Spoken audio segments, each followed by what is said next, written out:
არამედ ჩემთვის ცუდი განსაკუთრებით ქართველი იყოს, რაიმელი იყოს, ჩინელი იყოს, რუსი იყოს, ერთი და იგივე არის.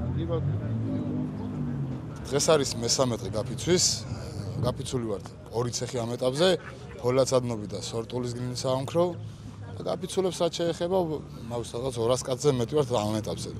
კიდე შემოგვიერთდებიან აუცილებლად რა, ნათქვამი გამოსულები. ახლა ცოტა ხანში გამოვლენ კიდე რამდენიმე ათეული ადამიანი.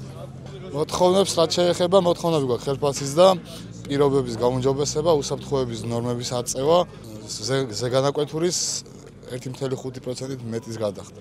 ზოგადად ეხლა მე ვიტყოდი, რომ ეხლა როგორც მოიხსენებათ, ყველაფერი ძვირდება ზოგადად ქვეყანაში და აქედან გამომდინარე, ეხლა ნამდვილად ვართ იმის ღირსები, რომ ეს ხელფასი, რასაც ჩვენ ვითხოვთ, არ არის ისე ბევრი კიდე, რაღაცა მიზერული თანხაა, რომლის მომატებაც ნამდვილად შეუძლიათ და ვიმედოვნოთ, რომ უახლოეს მომავალში ადმინისტრაციასთან მოხდება მოლაპარაკება და ჩვენი მოთხოვნები დაკმაყოფილდება. შეესაბამება იმ დღევანდელი ცხოვრების პირობებს რა ეს ხელფასი და იმიტომ ვართ აქ რა. არ არის საკმარისი ორი კვირის სამყოფისთვის, არამედ ერთი თვის ოჯახის შესანახად. აქ ხალხი ნამდვილად ვიცი, რომ მთელი თვე ნამდვილად ვერ გადაიტანს ამ ჩვენ ხელფასზე თავს.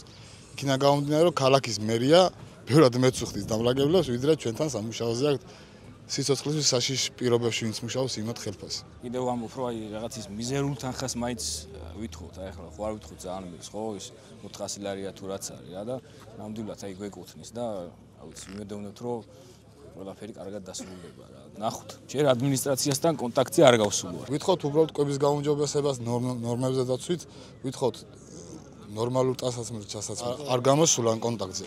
მაგრამ არაოფიციალურად ხვები გამოდის, რომ არ არიან თანახმანი ამ ეტაპზე. მაგრამ ჩვენ ისევ და ისევ მზაობას ვაცხადებთ მოლაპარაკებებზე, მზადა ვართ ავიდეთ, რა უკავშირებთან ერთად რა თქმა უნდა დავსხდეთ მოლაპარაკების მაგიდაზე და მივიღოთ ორივესთვის სასარგებლო გადაწყვეტილება.